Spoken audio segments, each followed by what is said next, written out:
Welcome back to Rev-n-u Unplugged. Today's conversation might be the most important one we've done on leadership so far. My guest is Gary Pfeiffer. He's spent 30 years as a people leader and a coach across the information and security world. This episode isn't about pipeline or quota. It's about coaching. Gary shares the story of a first-time people leader who was burning out, running himself into the ground trying to be the superstar stellar instead of the coach, and the single conversation that turned that around. We get into why granted trust beats earned trust, and why direct feedback isn't the same as harsh feedback, and why Gary believes you can't manage people's greatness, you can only coach them. If you lead people, or you want to, this one will change how you think about every one-to-one you have. Right, let's get into it. Grab a coffee, sit back, relax. This is Rev-n-u Unplugged. Gary, welcome to Rev-n-u Unplugged. I've been looking forward to this conversation for some time. We've had some great planning sessions, and I think what you're going to share with us today is going to be super useful. As a way of getting started, I always ask my guests just to give the audience a bit of background as to who you are. Brilliant. Well, thank you, James, for having me here. This is a really good opportunity. So my name's Gary Pfeiffer. I'm the Chief Revenue Officer of Nightfall AI. We're a data protection company focused on AI, endpoint, and SaaS security. I've been a people coach and a people leader for the last 30 years throughout the information security space, and also spent some time at Amazon Web Services. It was a wonderful experience. So 30 years of people leadership and coaching, which we're going to talk about today, James, is one of my passions and one of the things I feel most rewarding in my career, in my day-to-day job. I guess that's probably a really good place to start, because it came across in all the conversations, even before we spoke about doing the podcast together. It becomes apparent that coaching and mentoring is high on your agenda, and it would, for all the topics that we could talk about from your experience as a successful CRO, this was what meant a lot to you. So just walk us through the audience why this means so much to you and why you want to talk about it. That's a good starting question. So for me, the one thing, when you become a people leader, the words you possess take on a certain weight to them. They take on a certain weight, and the opportunity becomes not only an opportunity to coach, but it almost, James, in a way becomes an obligation. And so it's always been important to me that if you work with teams and teams of teams over time, as leaders, our opportunity is to help each individual and each team just get better. You know, people have temporary remits at their companies, 3-5 years, and doing great work and fulfilling their promise is super important. I've always believed that it's my obligation and opportunity to help everybody get better, so that when they leave here or get promoted or go on to the next, they can carry that with them. And I think that's an important part of legacy. I think it's an important part of our obligation to the folks that work with us. I guess that's a good place to start, because you've mentioned weight of words to me before, and it's enormous in coaching. But can you take us back to a moment, either as a coach or someone being coached, where a single conversation genuinely changed the trajectory of that person's moment, career, deal? Yeah, I'm blessed, fortunate to have a lot of those. And one that comes to mind immediately, I kind of left my mind open, and I said, when you asked me the question, let it wander. I had one individual way back when who was a first-time people leader. And like a lot of first-time people leaders, I inherited this person about 1 year into their tenure. And they did everything wrong. They tried to be the superstar seller instead of the coach, leader, and enabler. And by the time I had met this person, they were run down, frenetic, and it affected their health as well. And so some of the more important parts was, for this individual, identifying, and coaching is all about creating awareness, identifying self-awareness, and then pulling it out to examine it and trying to get you better. So I was able to help this person realize what they were doing, how it was impacting the team and themselves negatively. And I remember one time I was looking across from this person at a table. It was in our war room at the end of quarter. And I looked at him and I said, you realize you've got the hardest job in the entire company as a first line people leader in a big company. And it was like I said something so amazing. A huge weight came off this person's shoulder. They felt isolated. And what ended up happening was, because this person had gone so deep into the reverse trajectory, I didn't think they could pull out of it. So I actually coached them. I said, I'm going to end up putting you back into the field, regain your health, mental and physical, learn from this experience. This is not terminal. This is a reset. Get healthy, spend more time with your family, learn a bit, so that when you come out the next time as a people leader, you're going to be amazing because you're going to have learned from this. So not terminal, but necessary. And it took a month or two before this person looked at me the same way. I'll tell you that. But now, looking at their career 10 years later, it was the exact right thing to do. It took some courage, but over time, the things that take the most courage take less and less courage, because if your heart's in the right place, courage follows.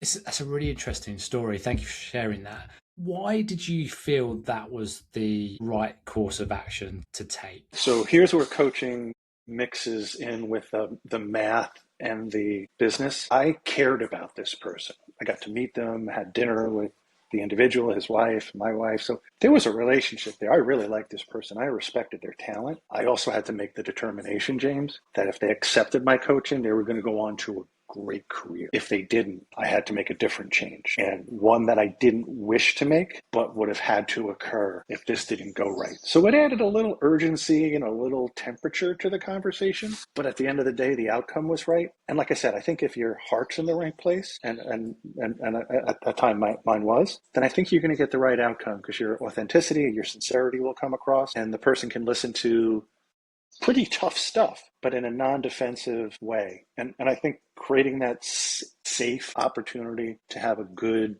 sharing of hearts and minds is really where coaching can begin. That's been my experience. So how do you, for any leaders that are listening to this that need to have that type of conversation, because I'm sure you're not alone in that, No. How do you set that conversation up? What words do you use in that conversation? And this is a number of questions in one, by the way, you've probably noticed. And can you do it over Zoom, video, or does it need to be in person? Wow, those are some great questions. So I think I'll start from the top. So how do you set that conversation up? That's a conversation that is many conversations in building to that psychological safe space, that trust, the ability to ask the hard questions in a non-pressurized way. So when we had that crucial conversation, we had hundreds of conversations, whether they were social, over coffee, lunch, transactional. So there was trust there. Then it's also creating a safe space where the person realizes that we're here to talk about something, and you sort of separate the person from the behaviors, from the outcome. And because at the end of the day, in this conversation, the person's the most important thing. What the outcome is secondary. So you set it up that way to be safe. And then, the things that you have to build, James, trust you have to develop. And if you ask me for the formula for that, we could spend eons developing that. But I think it's credibility, consistency, and people know when you care. And I think this is one of the more important things. If you care, people will listen and create trust and open their heart, open their mind, and be transparent, because you can't fake sincerity. No. People have tried, doesn't work.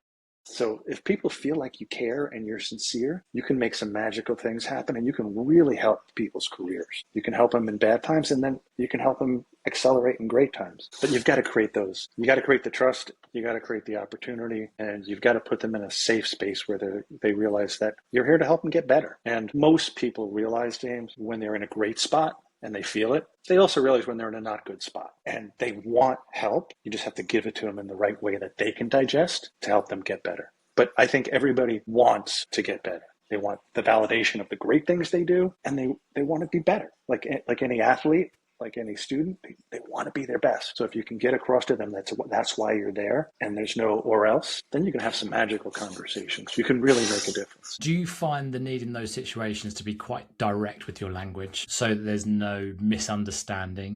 Because I know that it can be easy on those times to try and be too nice without ripping the Band-Aid off and getting to the point and leaving the person confused to what was just said. So I'll give you a couple of points on that. So clarity is critical because there can be no confusion on these points. So I find it good to reinforce, okay, James, this is what we just talked about, and here's how we're landing, right?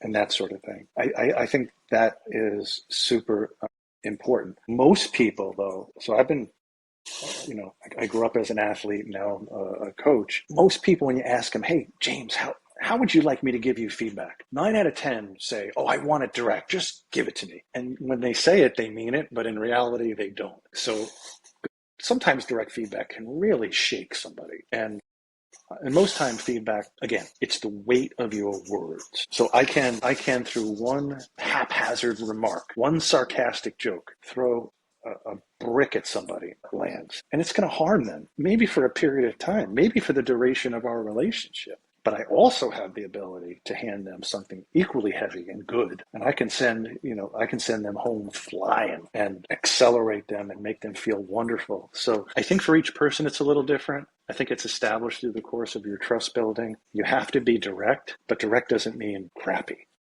It can be gentle, respectful, with a good heart, but it needs to be clear, and it needs to be in a way that people can digest it.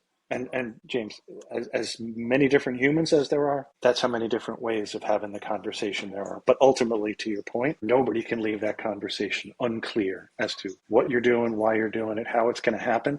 Because at the end of the day, too, you're coaching people and they're going to go different things. And you want to make sure that that room is a trusted room, that when that door closes, they know if they express a fear or a concern, that it's sacrosanct. And you live that over time. You can't declare it. You've got to prove it. You kind of got to walk that walk. Makes sense. And should it be done in person? Can it be done over video? Does it matter as long as you get the wording right? I will tell you this. I've gone back and forth on this so many darn times. I'm probably a little bit old school in that truly capital C, crucial conversations should happen knee to knee. Sitting together like this, complete attention, no distractions, phones off, let's be here together. And I think once you do that, the recipient of the coaching realizes that my focus, my intent is as great as theirs. So I'm a big hand-to-hand person in that way.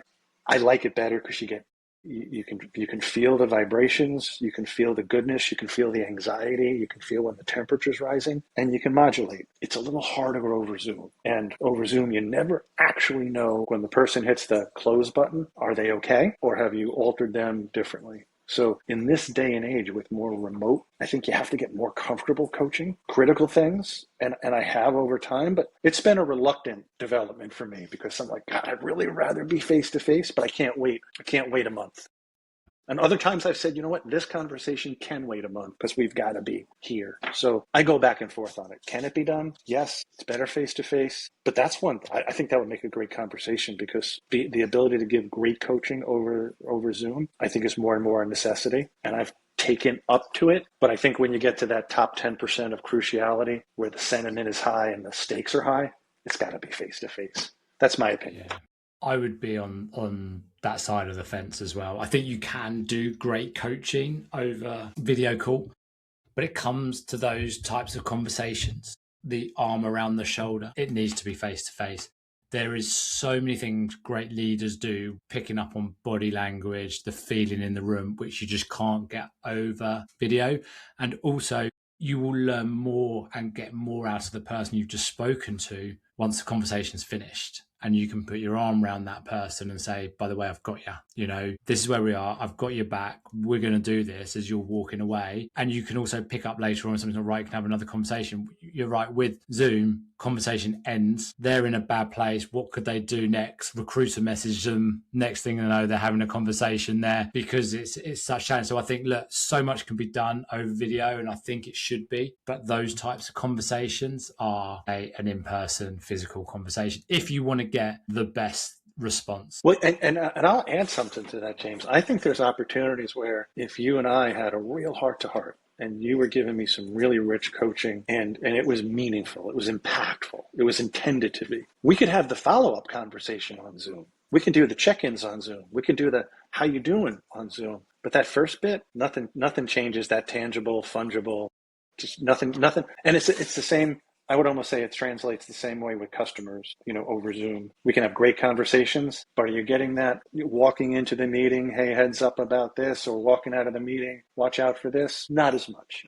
So I think that's one of the key things that we talk about. And I believe this is that technology is great, wonderful companies, wonderful customers at the end of the day.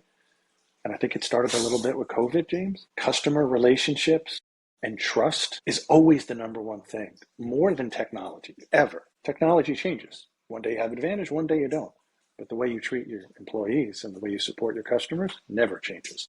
Love it. Moving on to question 2. There's a lot of noise around the word manager in organizations at the moment. You clearly see a distinction between managing people and leading and coaching them. Where does that distinction live for you? And how does that live for you in day to day? So I'm passionate about this particular topic. And I remember I've said this to more than one candidate where they say to me, I want to be in management, and words matter. So I said, okay, but we're not talking about management. We're talking about leadership and coaching. Management to me has a very unit of work, hours of effort, levels of effort type of approach to it, more like a factory floor or a conveyor belt than people building relationships. If you can lead people into battle, you can't manage people into battle. You can coach people to greatness. You can't manage people to greatness.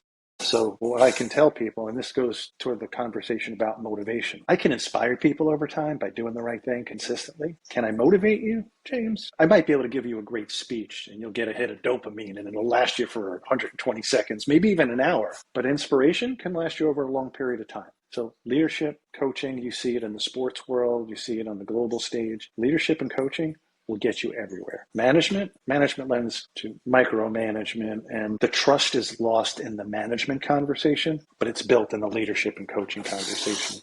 So I think where it shows up is in your orientation and in your spirit, because you've met people before and you're like, okay, this person, and it's certain chemicals. I think it's certain orientation, heart and mind, in the way you present yourself to folks. And if they feel the leadership and coaching, they're going to want to get on board with that. Heck, who doesn't? Right? I've had great leaders and great coaches. I've had some of the greatest leaders and coaches, James, and folks I emulate and want to try to be more like. And some of the guys that I emulate or try to emulate, they don't fully know how much I appreciate them. I've shared it over time, but I'm following their lead, even though I only got to see them maybe from one click away. So we make a big difference. People are always watching, and when they're wondering how things are going for themselves, the company, their customers, they look up. And on the occasion, we've become the up, so we need to do a good job of coaching the folks and giving them confidence. So it comes onto an interesting point. If somebody's hiring a leader right now, what are the characteristics of a good coach? If you were hiring a VP of sales now, and you wanted them to be a good coach, outside of experience and knowledge, what characteristics are you looking for that helps you to identify if this person is a coach or not? That's a great question. It's hard to test for. The number one thing I look for is ownership and self-awareness, because there's an old adage, and I won't do a very good job with it, but in order to coach others, first master yourself. So somebody who's really self-aware, I think, can be a good coach, because they'll see foibles in others that they probably saw in themselves. And a lot of the best coaching I've ever done is because, let me tell you where this is going. Let me tell you what happens when, and I'll tell you exactly why, because I've made this mistake before. And I think that's one of the more powerful things we as leaders can do, is share from our own mistakes. And I think for myself, as I've gotten more mature and secure, I'm very willing to talk about all the foul-ups I've had and all the mistakes I've made and bad judgments. But your question is, what makes a coach a great coach? Ownership, self-awareness, trustworthy, credible. I would say with a modest ego. Because the things I like to know, James, are, tell me about somebody you hired that was better than you. Tell me about somebody that you hired and coached that exceeded your greatness. And I don't want leaders, leaders' jobs is to make more leaders. So tell me about somebody you've coached that's gone on 1, 2, 3 levels because of your influence. I look at that. I like people who are passionate, not emotional, passionate, but also clinical, that they can look at the data, they can do it thoughtfully and with a good heart. If you can do those things, you're going to do a wonderful job. And we always talk about people who are, are athletes and are used to getting coached and now are coaches, but it can be true of any devotion that somebody has where you're getting good coaching and rich feedback to make you better. But those are some of the things I look for. And a lot of it you can feel. You can just feel in the conversation some of the things I'm saying.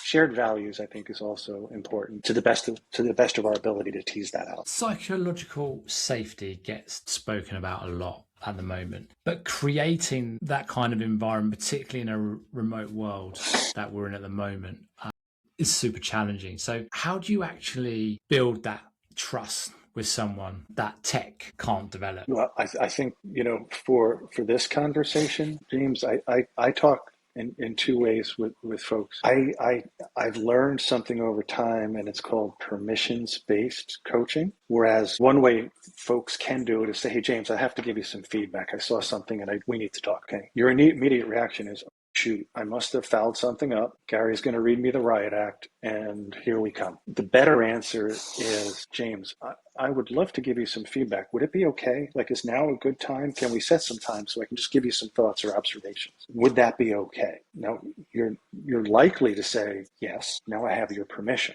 But I've had some, let's say, recalcitrant folks who, when I say, hey, I'd love to give you some feedback, would that be okay? And they say something akin to, sure, give me your fill in the blanks feedback. And at that point, literally, I've had occasions where I'm like, no, now's not the time. You just, when you say, give me some effing feedback, I'm going to take a step back and say, now's not the time. And I don't want to force it. I'm here to help. But I'm also smart enough to know if somebody's receptive or not. And I'll wait till they're receptive. And if they never get receptive, that's a different conversation.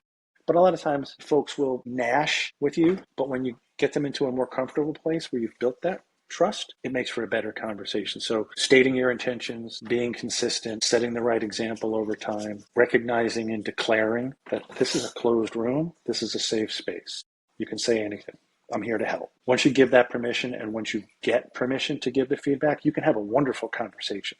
But that's earned over time because that person is going to be looking at every other person you coached and saying, hey, that got better, but I didn't hear anything about that. There's no discussions there. Making sure there's no crosstalk and making sure that each relationship is sacrosanct. While when you broadcast your values, messaging, and intent, it seeps into everybody's mind and heart so they know that when you approach, it's from a good place. By the way, I'm saying these things as a matter of fact.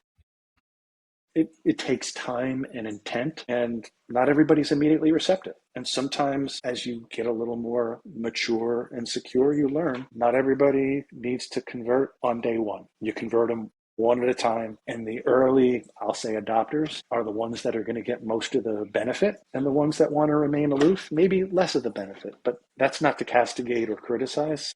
People are at different stages of career and life, maturity, security, stress. I wouldn't have said this 20 years ago, but today when I coach people, I'm not coaching the employee, I'm coaching the person. And my first questions are always like, how's your headgear? How's everybody at home? How are you feeling? And now and if you ask that question often enough, that should be the first question in every one-on-one. How's your headgear? How are you doing? You feeling all right? How's your confidence? How's your optimism? And just get people thinking and talking in a way that is productive, constructive, and positive. I would say if you can get them in that motion, you're going to get a good outcome. I'm going to move on to one of my favorite topics in and around this, understanding someone's why, their story, their drivers. I feel that at the moment, there's a lot of lack of understanding a salesperson's why. And I would love to get your take on what you believe understanding someone's why is, why you need to know their why, and what you do with it.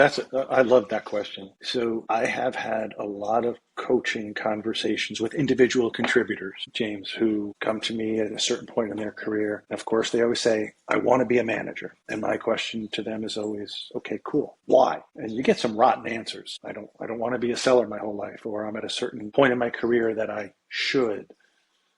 And those are pretty weak whys. But if somebody has a strong why, I want to help others. I believe I've been really successful and I can scale the success through my coaching efforts. Ooh, that's powerful. I want to be a builder. I want to get closer to the business and some of the decisions. That's powerful. So, and being a people leader and a people coach can be the greatest vocation in life and the most rewarding. And on other days, it can be the exact opposite, right? When our jobs are the greatest in the world when they're great. When they're not, it's probably on the other side of the equation. And the reason you test for the why is, it's what's the old saying from Man's Search for Meaning? If a man has a powerful why, he can endure any how. It's quite a little different than that book, but in our own way, we go through our own hows. But if you got the right why, that's powerful. That will galvanize you. That will get you through. Your higher purpose will get you through those tricky times. But if you've got a very skinny why statement, it'll all break down and really fast because you're not held up by any higher purpose. You're held up by something that's transaction layer at best, and you can punch through it readily. So I think that's important. And then I always ask people, James, about relationships, parents, family. How are they oriented? Did they come from a blue-collar background or a privileged background? Were they a great student or a great athlete? Where are their regrets in life? Where can you help them make sure they take advantage of opportunities? And I can't tell you how many times that I've spoke with folks, because I think most sellers, most people, James, they put governors on themselves of what they can achieve. And I can tell you stories after story about helping people take the governor off, helping them think bigger in a thoughtful, invitation-driven way. And man, you can do some amazing stuff with people when you get them to take the governor off and see further, see more what's possible, and believe it. Then you can unleash some really scary people in the world to do some amazing stuff, When should you be finding out someone's why purpose? Is that in the interview stage? Are you identifying people that have a true why at interview stage? Or is it at some point after you've hired someone? The answer is going to be a little bit of both. And I know that's a little bit not a strong answer on my part. When I'm interviewing people, I'm looking for things like, tell me about your greatest failure. And I often leave it open-ended, James. I say, hey, it could be professional, it could be personal. Go anywhere you want with it. What I'm looking for is self-awareness. I'm looking for ownership. I ask them what's important in their next job. And don't tell me money and opportunity and territory and technology. I want to hear what you're looking for from a values orientation. But the best conversation, so you can tease out some of that, parents, sports, failures, successes, what this all means to you. Over time, I always like to have a meal with folks, a nice dinner, and just have those conversations. Tell me about your family. Tell me about growing up. How was your relationship with your mom, your dad, all that sort of stuff?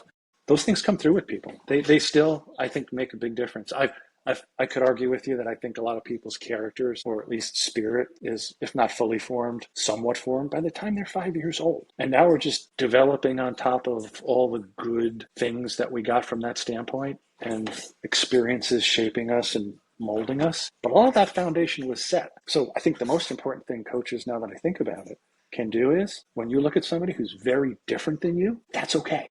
When I first started becoming a coach, I had this terrific bias that everybody needed to look like me, sound like me, do what I do, how I do it. Boy, was that dumb. Now I'm like, now my attitude is more, hey, look, here's some core things that everybody has to do similarly, but the remainder is you be you. Use your style. I will tell people frequently, James, I trust your judgment, because I do. Use your best judgment. You'll do the right thing. And oh, by the way, and this is important too, you can't mess it up so bad that we can't fix it. So go and be thoughtful, confident, and go make awesome stuff happen.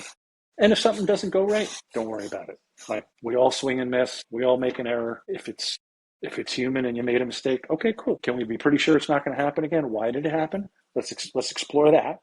It's a good thing to know. But otherwise, I think giving trust to people is one of the greatest enablers. There's an old Eastern saying, James, that I really believe in. And the question is, how do you make people trustworthy? And the answer is to trust them. And when you grant people trust, and you give them space to act in a trusted fashion, you're going to get some amazing stuff. But, like Heisenberg's principle of observability, if you're hovering over somebody, always examining, not trusting, well, they're going to find ways to get out of that loop that are maybe not trustworthy ways. So when you see great companies, great cultures, they're always grounded on trust. And when trust is there, you can give people space to be their best selves, and they're confident that they're protected and safe. And I share with my teams all the time, I would share this with any leader, our jobs are to protect our teams and promote our teams. And in order to do that, you've got to have their trust and confidence as well. So I would be right in saying that you sit on the side that you give trust. Trust isn't earned. I learned something a long time ago that has served me so well. And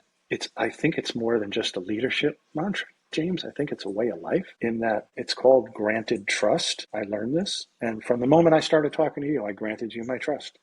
We probably shared things in confidence, and I trusted you. And I'll do that with others. Now, I'm not saying be drunk and disorderly and reckless and give every new person, your bank account code and that sort of thing. But I think you can trust them, and then use your judgment when you trust them deeper and deeper. And I think you know right away whether that's a relationship that can go very, very deep or one that's going to be a little more superficial. And all these things take time. But I think if you grant people trust, most people want to speak their minds. They want to speak their hearts. They want to be heard. They want to be understood. If you give them that avenue in the right way, you're going to get great results. Love that. Next question. When we speak, that you draw a clear line between day-to-day coaching and strategic career coaching. How does that conversation change depending on which mode you're in? And how do you know which one you actually need to give at that moment? Because I find sometimes it gets muddied into one. That's a really thoughtful question.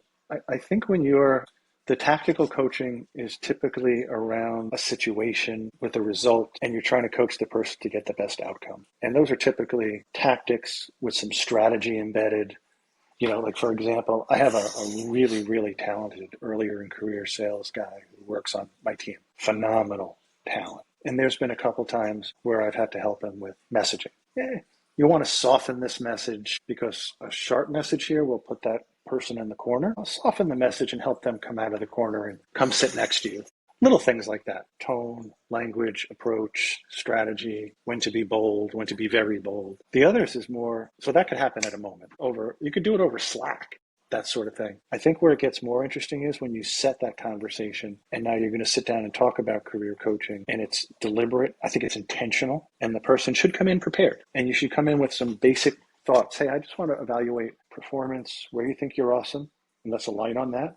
And where you can do better, let's align on that. And I'm also a big believer, James, if you've heard of the strength finders. Have you ever heard of that strength? I'm a big believer in that. So if James is great at 5 things, I want to make you the best in the world at those 5 things, because those are the things that make you powerful. The things that you stink at. I have things on the bottom of the 26 that I stink at. Don't try to make me great at those. Don't try to make people great at things they stink at. Maybe try to soften them, or if they flare up, try to put a way to tamp them down. But I'm also a big believer. Find the great skills and then find them help on the other stuff, or just be there to coach them. Every time I talk to you, as I said at the start, it's very clear that you are that coach, that mentor character. Tell me about a situation that might have helped shape you as the coach you are, the type of person that you are. Is it time during COVID, which was a very difficult time to manage, or is there a situation with a business? What's helped shape you into the coach, the leader you are today? That's such a good question. I'll tell you a story. There's an old adage that says, when the student is ready, the teacher will arrive. And so as a young, early in career seller, I was burdened by early success. And somehow in my young mind, I was super special. I was better than the other kids. I knew it all. I had this overinflated sense of self. Ego in my early selling career nicked me up a bit. And I had some great coaches, and I didn't always get the full benefit from it because I didn't know how to have the conversation. I was always trying to prove myself and show versus listen and understand. And that's a young mind. And so many moons later, I had a great coach when I was at CA. His name's David Earhart, wonderful person, wonderful coach. And I had told him, I said, David, I've learned more from you than I had from anybody, maybe, and certainly in a long time. And he was grateful for the comment. But I also did go out of my way to say, I had some other great coaches like you earlier in my career. I just was too damn arrogant or closed-minded to listen. And so when you realize now I could go back and replay the tapes of all the things I learned, and it just explodes your knowledge. And now you realize there's all this power. And if I can harness it in a thoughtful way, man, I could really make a big difference. And I'm compelled to make that difference for the people who made that difference to me. And that, to me, some of those folks have meant so much. And like I told you before, some of them might be surprised to realize Gary's been emulating me or trying to come across some of the ways I do? Hell yes. I actually got a compliment once, James. One of my folks who worked with me said, "You're starting to remind me of this one fella I try to emulate." He's like, you remind me of him as the way I watched you grow up, and you remind me of that fella. And I'm like, wow. And I don't think this person realized that this was a direct report. The weight of their words, because I respected them and I loved them, I was blown away. I'm like, I could not thank them enough. I have their face in my mind right now, and I'm like, that was, and so all these things are a matter, in my estimation, of doing the right things over an extended period of time. A lot of this is reputation based because you've earned that, and it's a small world, and the way you or I bring ourselves into the world, it comes across. Like, even in our first conversation, it comes across thoughtfulness, the right spirit, the right heart. You can't make that stuff up. And people, especially, in our line of work, very cunning, very savvy. So if you're full of it, you'll get rooted out in a heartbeat. And now I don't know what you're doing. Now I don't know what you got. That kind of segues into the last question I have for you before I let you get back to your busy day job. Thank you. We've talked about a lot of the positives there, what people should be doing. I want to ask you, what are the cardinal sins of coaching? The things that are not only fail to help someone, but can actively damage them or their relationship. And why do so many well-intentioned sales leaders still fall into that trap? So I think transactional coaching and moving too fast is a sin that a lot of people fall into. You can't just snap your fingers, "Hey, I'm busy, I'm in an Uber," and give feedback. So giving feedback at the wrong time or the wrong place, or when it's not invited, or if the person's of the wrong spirit at that moment, if their viscera is all turbled and you're trying to help them when they're spinning, it's not going to happen. So I think creating the right environment and caring. Now, here's the other thing too, James. There are many times that I'll coach people indirectly. Through a leader, I'll say, "I see this. Have you talked to that person about this? Good observation. Let me go see." Like, don't force it. Let it come, but have that conversation. So I think it's a matter of sometimes, now, and you got to remember, a lot of leaders are earlier in their leadership career. So they may not have made as many mistakes yet. Maybe they need to make some new. But coaching isn't just, if I have a group and leaders, and there's also extended leaders, coaching comes from skip levels. It comes from peers. It comes from your community. And so you can't do it all yourself. But I would think if it's reactive, or if people put the pressure of the business above the response and receptivity of their team, I can see that happening too. We're all in a pressure-packed world. So if you let that pressure come through you in a coaching session, or, James, if you don't ask for permission and you're in a fouled up mood because maybe you didn't get the sale you wanted, or maybe you had trouble last night domestically, or you have a sick family member, and I come across heavy giving you feedback that you either don't want or are not ready for, that's going to leave a mark. That's going to leave a mark on you, and it could damage the relationship. So there's nuance in all the things we're saying, because at the end of the day, we're humans. And there's an old saying, right? When you have more than one person, you have people problems. So you want to make sure that the environment is set.